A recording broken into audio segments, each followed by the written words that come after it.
Policy lapse and revival. Policy lapse तब मानी जाती है जब जो प्रीमियम ड्यू हुआ है उसकी पेमेंट नहीं करता है इंश्योर्ड बंदा। पॉलिसी को फोर्स में रखने के लिए जो भी प्रीमियम ड्यू हुआ है जिस डेट पर, उस डेट को प्रीमियम की पेमेंट करनी होती है। अगर आपने प्रीमियम की पेमेंट ड्यू डेट पे नहीं करी है तो आपको ड्यू डेट से लेकर के 15 से 30 दिन तक का आपको एडिशनल पीरियड मिलता है, यानी कि ग्रेस पीरियड मिलता है जहाँ तक आप प्रीमियम की पेमेंट कर सकते हो।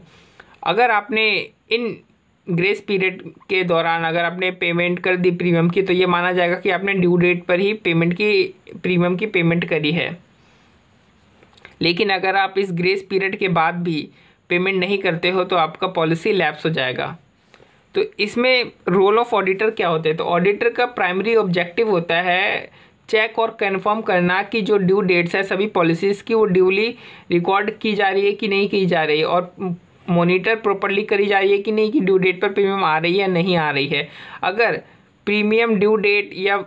With in grace period receive नहीं हो रही है तो ऐसी पॉलिसी को लैप्स मार्क कर देना चाहिए। और रिवाइवल की रिक्वेस्ट के समय जो एडिशनल चेक्स है वो इन प्लेस है कि नहीं, कि मतलब कि जो इंटरनल कंट्रोल्स है वो अच्छे हैं कि नहीं, कि इंटरनल कंट्रोल किस रिस्पेक्ट में अच्छे हैं कि नहीं, कि जो आउटस्टैंडिंग अमाउंट, जो प्रीवियस आउटस्टैंडिंग अमाउंट था वो रिसीव हो रहा है कि नहीं हो रहा है, वो कितना आउटस्टैंडिंग है, और कुछ एडिक्वेट डॉक्यूमेंट भी चाहिए होता है रिवाइवल के केस में,